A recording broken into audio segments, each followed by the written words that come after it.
नमः शिवाय। षडलिंग स्वरूप प्रणव का महात्म्य, उसके सूक्ष्म रूप ओंकार एवं स्थूल रूप पंचाक्षर मंत्र का विवेचन, उसके जप की विधि एवं महिमा, कार्य ब्रह्म के लोकों से लेकर कारण रुद्र के लोकों तक का विवेचन करके कालातीत पंचावरण विशिष्ट शिवलोक के अनिर्वचनीय वैभव का निरूपण तथा शिव भक्तों के सत्कार की महत्ता।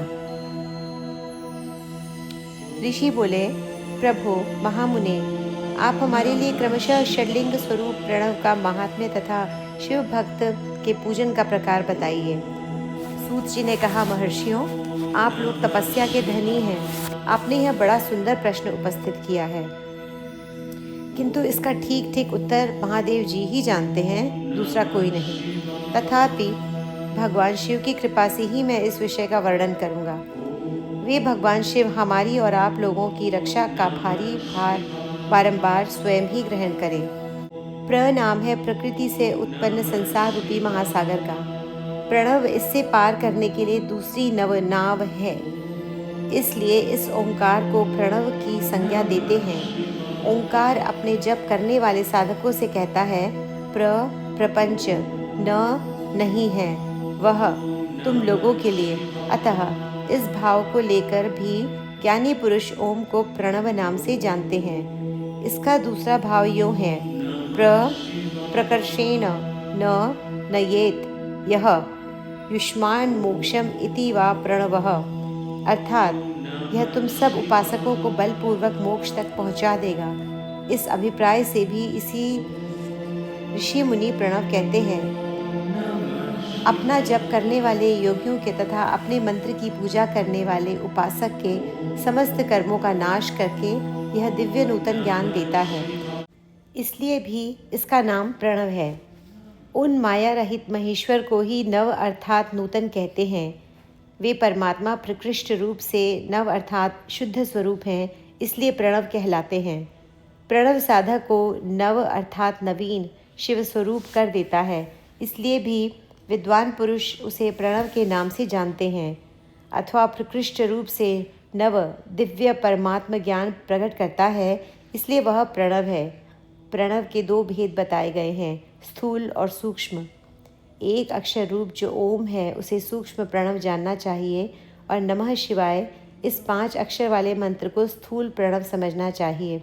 जिसमें 5 अक्षर व्यक्त नहीं हैं वह सूक्ष्म है, और जिसमें 5 अक्षर सुस्पष्ट रूप से व्यक्त हैं वह स्थूल है। जीवन मुक्त पुरुष के लिए सूक्ष्म प्रणव के जप का विधान है, वही उसके लिए समस्त साधनों का सार है। यद्यपि जीवन मुक्त के लिए किसी साधन की आवश्यकता नहीं है, क्योंकि वह सिद्ध रूप है, तथापि दूसरों की दृष्टि में जब तक उसका शरीर रहता है तब तक उसके द्वारा प्रणव जप की सहज साधना स्वतः होती रहती है। वह अपनी देह का विलय होने तक सूक्ष्म प्रणव मंत्र का जप और उसके अर्थभूत परमात्म तत्व का अनुसंधान करता रहता है। जब शरीर नष्ट हो जाता है तब वह पूर्ण ब्रह्म स्वरूप शिव को प्राप्त कर लेता है। यह सुनिश्चित बात है। जो अर्थ का अनुसंधान ना करके केवल मंत्र का जप करता है उसे निश्चय ही योग की प्राप्ति होती है। जिसने 36 करोड़ मंत्र का जप कर लिया हो उसे अवश्य ही योग प्राप्त हो जाता है। सूक्ष्म प्रणव के भी ह्रस्व और दीर्घ के भेद से 2 रूप जानने चाहिए, अकार, उकार, मकार, बिंदु, नाद, शब्द, काल और कला। इनसे युक्त जो प्रणव है उसे दीर्घ प्रणव कहते हैं। वह योगियों के ही हृदय में स्थित होता है। मकार पर्यंत जो ओम है वह अ, उ, इन 3 तत्वों से युक्त है। इसी को ह्रस्व प्रणव कहते हैं। अ शिव है, उ शक्ति है और मकार इन दोनों की एकता। वह त्रितत्व रूप है, ऐसा समझकर ह्रस्व प्रणव का जप करना चाहिए। जो अपने समस्त पापों का क्षय करना चाहते हैं उनके लिए इस ह्रस्व प्रणव का जप अत्यंत आवश्यक है। पृथ्वी, जल, तेज, वायु और आकाश, ये 5 भूत तथा शब्द, स्पर्श आदि इनके 5 विषय, ये सब मिलकर 10 वस्तुएं मनुष्यों की कामना के विषय हैं। इनकी आशा मन में लेकर जो कर्मों के अनुष्ठान में संलग्न होते हैं वे 10 प्रकार के पुरुष प्रवृत्त अथवा प्रवृत्ति मार्गी कहलाते हैं। तथा जो निष्काम भाव से शास्त्र विहित कर्मों का अनुष्ठान करते हैं वे निवृत्त अथवा निवृत्त मार्गी कहे गए हैं। प्रवृत्त पुरुषों को ह्रस्व प्रणव का ही जप करना चाहिए और निवृत्त पुरुषों को दीर्घ प्रणव का। व्याहृतियों तथा अन्य मंत्रों के आदि से इच्छानुसार शब्द और कला से युक्त प्रणव का उच्चारण करना चाहिए। वेद के आदि में और दोनों संध्याओं की उपासना के समय भी ओंकार का उच्चारण करना चाहिए। प्रणव का 9 करोड़ जप करने से मनुष्य शुद्ध हो जाता है। फिर 9 करोड़ का जप करने से वह पृथ्वी तत्व पर विजय पा लेता है। तत्पश्चात पुनः 9 करोड़ का जप करके वह जल तत्व को जीत लेता है। पुनः 9 करोड़ जप से अग्नि तत्व पर विजय पाता है। तदनंतर फिर 9 करोड़ का जप करके वह वायु तत्व पर विजयी होता है। फिर 9 करोड़ के जप से आकाश को अपने अधिकार में कर लेता है। इसी प्रकार 9 करोड़ का जप करके वह क्रमशः गंध, रस, रूप, स्पर्श और शब्द पर विजय पाता है। इसके बाद फिर से 9 करोड़ का जप करके अहंकार को भी जीत लेता है। इस तरह 108 करोड़ प्रणव का जप करके उत्कृष्ट बोध को प्राप्त हुआ पुरुष शुद्ध योग का लाभ करता है। शुद्ध योग से युक्त होने पर वह जीवन मुक्त हो जाता है, इसमें संशय नहीं है। सदा प्रणव का जप और प्रणव रूपी शिव का ध्यान करते करते समाधि में स्थित हुआ महायोगी पुरुष साक्षात शिव ही है, इसमें संशय नहीं है। पहले अपने शरीर में प्रणव के ऋषि, छंद और देवता आदि का न्यास करके फिर जप आरंभ करना चाहिए। आकार आदि मात्र का वर्णों से युक्त प्रणव का अपने अंगों में न्यास करके मनुष्य ऋषि हो जाता है। मंत्रों के 10 विध संस्कार, मात्र का न्यास तथा शरध्वज शोधन आदि के साथ संपूर्ण न्यास फल उसे प्राप्त हो जाता है। प्रवृत्ति तथा प्रवृत्ति निवृत्ति से मिश्रित भाव वाले पुरुषों के लिए स्थूल प्रणव का जप ही अभीष्ट साधक होता है। क्रिया, तप और जप के योग से शिव योगी 3 प्रकार के होते हैं, जो क्रमशः क्रिया योगी, तपोयोगी और जप योगी कहलाते हैं। जो धन आदि वैभव से पूजा सामग्री का संचय करके हाथ आदि अंगों से नमस्कार आदि क्रिया करते हुए इष्ट देव की पूजा में लगा रहता है, वह क्रिया योगी कहलाता है। पूजा में संलग्न रहकर जो परिमित भोजन करता, बाह्य इंद्रियों को जीतकर वश में किए रहता और मन को भी वश में करके परद्रोह आदि से दूर रहता है, वह तपोयोगी कहलाता है। इन सभी सद्गुणों से युक्त होकर जो सदा शुद्ध भाव से रहता तथा समस्त काम आदि दोषों से रहित हो शांत चित्त से निरंतर जप करता है, उसे महात्मा पुरुष जप योगी मानते हैं। जो मनुष्य 16 प्रकार के उपचारों से शिवयोगी महात्माओं की पूजा करता है, वह शुद्ध होकर सालोक्य आदि के क्रम से उत्तरोत्तर उत्कृष्ट मुक्ति को प्राप्त कर लेता है। द्विजों, अब मैं जप योग का वर्णन करता हूँ। तुम सब लोग ध्यान देकर सुनो। तपस्या करने वाले के लिए जप का उपदेश किया गया है, क्योंकि वह जप करते करते अपने आप को सर्वथा शुद्ध निष्पाप कर लेता है। ब्राह्मणों, पहले नमः पद हो, उसके बाद चतुर्थी विभक्ति में शिव शब्द हो तो पंच तत्वात्मक नमः शिवाय मंत्र होता है। इसे शिव पंचाक्षर कहते हैं। यह स्थूल प्रणव रूप है। इस पंचाक्षर के जप से ही मनुष्य संपूर्ण सिद्धियों को प्राप्त कर लेता है। पंचाक्षर मंत्र में आदि में ओंकार लगाकर ही सदा उसका जप करना चाहिए। द्विजों, गुरु के मुख से पंचाक्षर मंत्र का उपदेश पाकर जहाँ सुखपूर्वक निवास किया जा सके, ऐसी उत्तम भूमि पर महीने के पूर्व पक्ष शुक्ल में प्रतिपदा से आरंभ करके कृष्ण पक्ष की चतुर्दशी तक निरंतर जप करता रहे। माघ और भादों के महीने अपना विशिष्ट महत्व रखते हैं। यह समय सब समयों से उत्तमोत्तम माना गया है। साधकों को चाहिए कि वह प्रतिदिन एक बार परिमित भोजन करे, मौन रहे, इंद्रियों को वश में रखे, अपने स्वामी एवं माता पिता की नित्य सेवा करे। इस नियम से रहकर जप करने वाला पुरुष 1 सहस्त्र जप से ही शुद्ध हो जाता है, अन्यथा वह ऋणी होता है। भगवान शिव का निरंतर चिंतन करते हुए पंचाक्षर मंत्र का 5 लाख जप करें।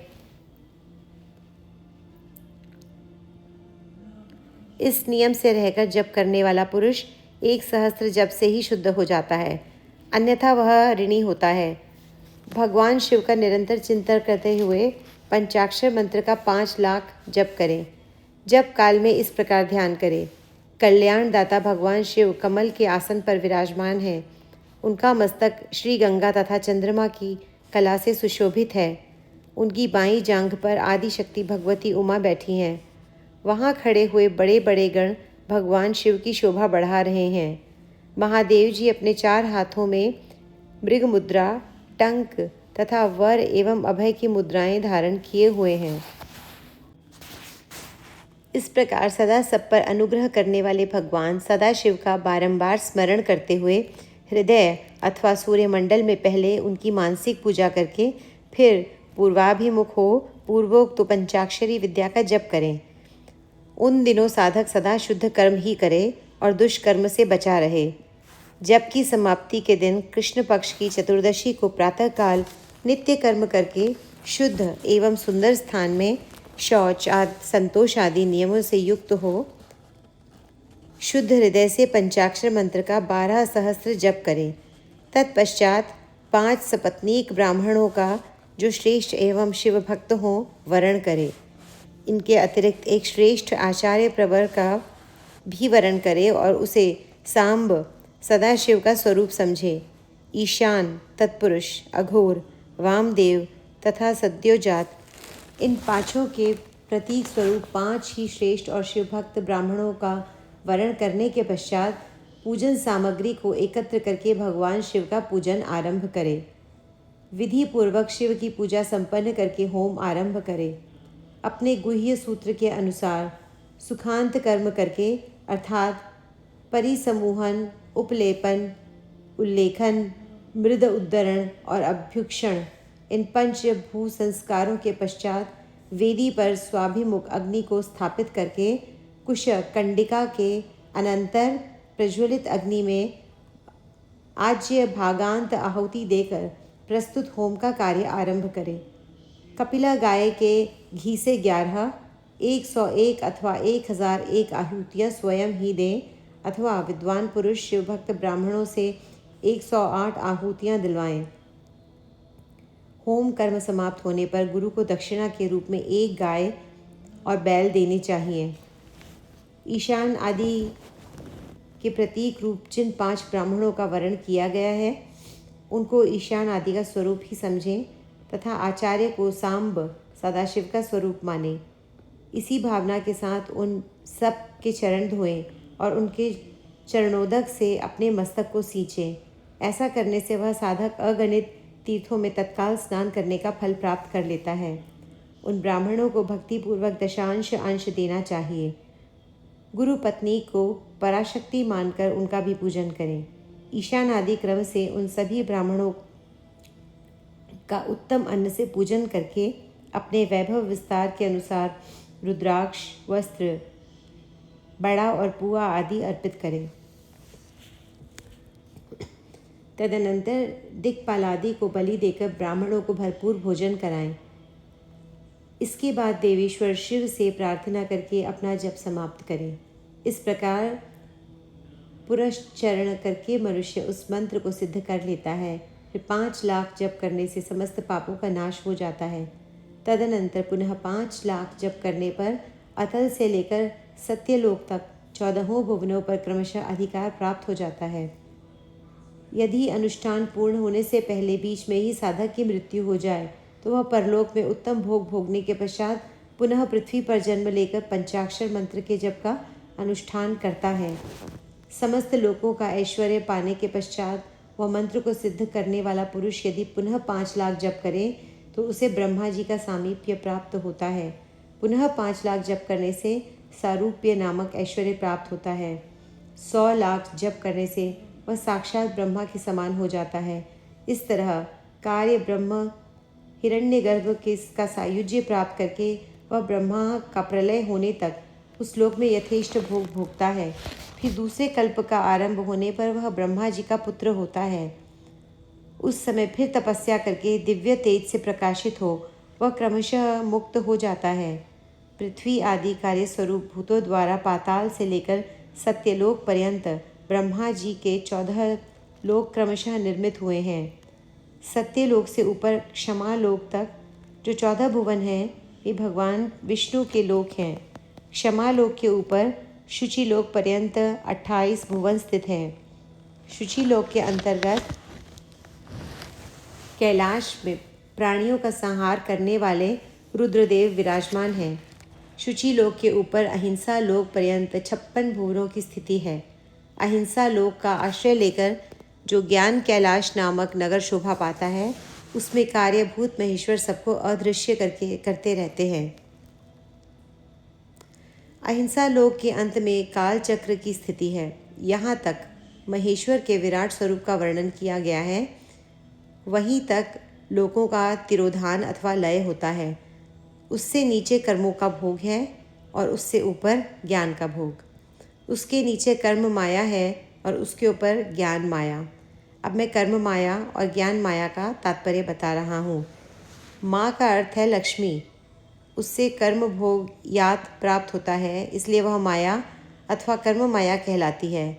इसी तरह माँ अर्थात लक्ष्मी से ज्ञान भोग यात अर्थात प्राप्त होता है, इसलिए उसे माया का या ज्ञान माया कहा गया है। उपर्युक्त सीमा से नीचे नश्वर भोग हैं और ऊपर नित्य भोग। उससे नीचे ही तिरोधान अथवा लय है, ऊपर नहीं। वहाँ से नीचे ही कर्ममय पाशों द्वारा बंधन होता है, ऊपर बंधन का सदा अभाव है। उससे नीचे ही जीव सकाम कर्मों का अनुसरण करते हुए विभिन्न लोकों और योनियों में चक्कर काटते हैं। उससे ऊपर के लोकों में निष्काम कर्म का ही भोग बताया गया है। बिंदु पूजा में तत्पर रहने वाले उपासक वहाँ से नीचे के लोकों में ही घूमते हैं। उसके ऊपर तो निष्काम भाव से शिवलिंग की पूजा करने वाला उपासक ही जाता है। जो एकमात्र शिव की ही उपासना में तत्पर हैं वे उससे ऊपर के लोकों में जाते हैं।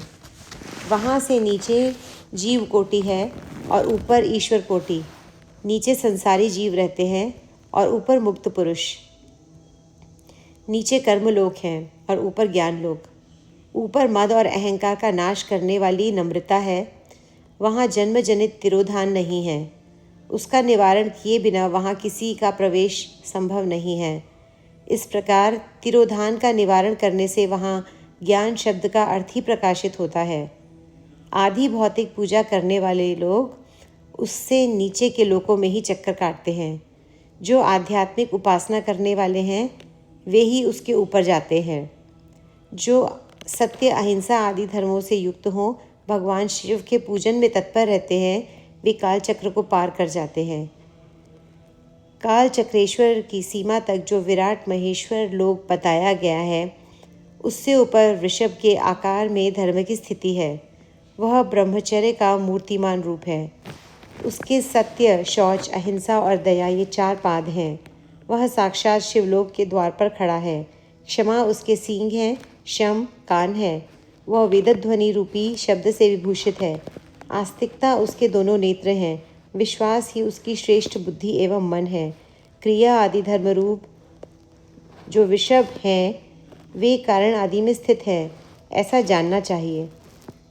उस क्रिया रूप वृषभाकार धर्म पर कालातीत शिव आरूढ़ होते हैं। ब्रह्मा, विष्णु और महेश्वर की जो अपनी अपनी आयु है उसी को दिन कहते हैं। जहाँ धर्मरूपी वृषभ की स्थिति है उससे ऊपर न दिन है न रात्रि। वहाँ जन्म मरण आदि भी नहीं है। वहाँ फिर से कारण स्वरूप ब्रह्मा के कारण सत्यलोक पर्यंत 14 लोक स्थित हैं, जो 5 भौतिक गंध आदि से परे हैं। उनकी सनातन स्थिति है। सूक्ष्म गंध ही उनका स्वरूप है। उनसे ऊपर फिर कारण रूप विष्णु के 14 लोक स्थित हैं। उनमें भी ऊपर फिर कारण रूपी रुद्र के 28 लोकों की स्थिति मानी गई है। फिर उनसे भी ऊपर कारणेश शिव के 56 लोक विद्यमान हैं। तदनंतर शिव सम्मत ब्रह्मचर्य लोक है और वहीं 5 आवरणों से युक्त ज्ञानमय कैलाश है, जहाँ 5 मंडलों, 5 ब्रह्म कलाओं और आदि शक्ति से युक्त आदि लिंग प्रतिष्ठित हैं, उसे परमात्मा शिव का शिवालय कहा गया है। वहीं पराशक्ति से युक्त परमेश्वर शिव निवास करते हैं। वे सृष्टि, पालन, संहार, तिरोभाव और अनुग्रह इन पांचों कृत्यों में प्रवीण हैं। उनका श्री विग्रह सच्चिदानंद स्वरूप है। वे सदा ध्यान रूपी धर्म में ही स्थित रहते हैं और सदा सब पर अनुग्रह किया करते हैं। वे स्वात्मा राम हैं और समाधि रूपी आसन पर आसीन हो नित्य विराजमान होते हैं। कर्म एवं ध्यान आदि का अनुष्ठान करने से क्रमशः साधन पथ में आगे बढ़ने पर उनका दर्शन साध्य होता है। नित्य नैमित्तिक आदि कर्मों द्वारा देवताओं का यजन करने से भगवान शिव के समाराधन कर्म में मन लगता है। क्रिया आदि जो शिव संबंधी कर्म हैं, उनके द्वारा शिव ज्ञान सिद्ध करें। जिन्होंने शिव तत्व का साक्षात्कार कर लिया है अथवा जिन पर शिव की कृपा दृष्टि पड़ चुकी है, वे सब मुक्त ही हैं, इसमें संशय नहीं है। आत्मस्वरूप से जो स्थिति है वही मुक्ति है। एकमात्र अपने आत्मा में रमण या आनंद का अनुभव करना ही मुक्ति का स्वरूप है।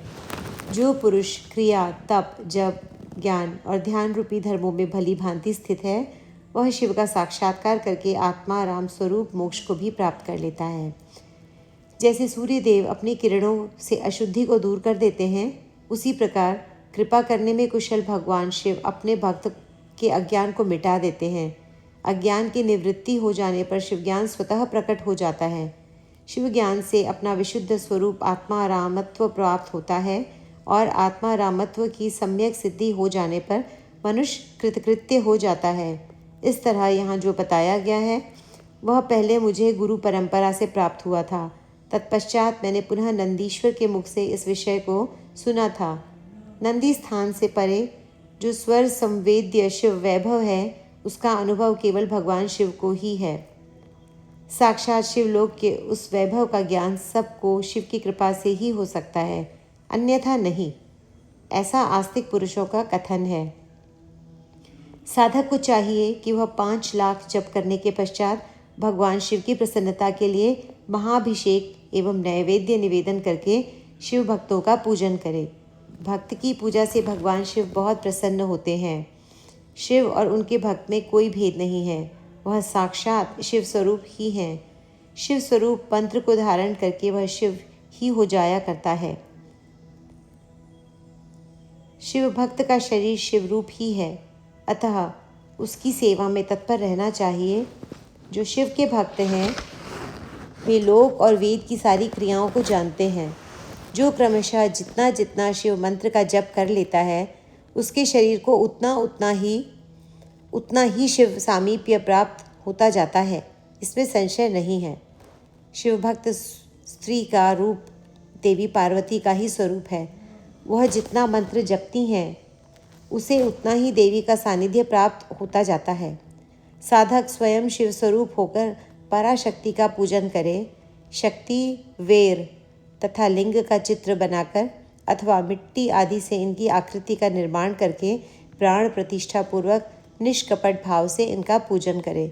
शिवलिंग को शिव मानकर, अपने को शक्ति रूप समझकर, शक्ति लिंग को देवी मानकर और अपने को शिव रूप समझकर, शिवलिंग को नाद रूप तथा शक्ति को बिंदु रूप मानकर परस्पर सटे हुए शिवलिंग और शिवलिंग के प्रति उपप्रधान और प्रधान की भावना रखते हुए जो शिव और शक्ति का पूजन करता है, वह मूल रूप की भावना करने के कारण शिव रूप ही है।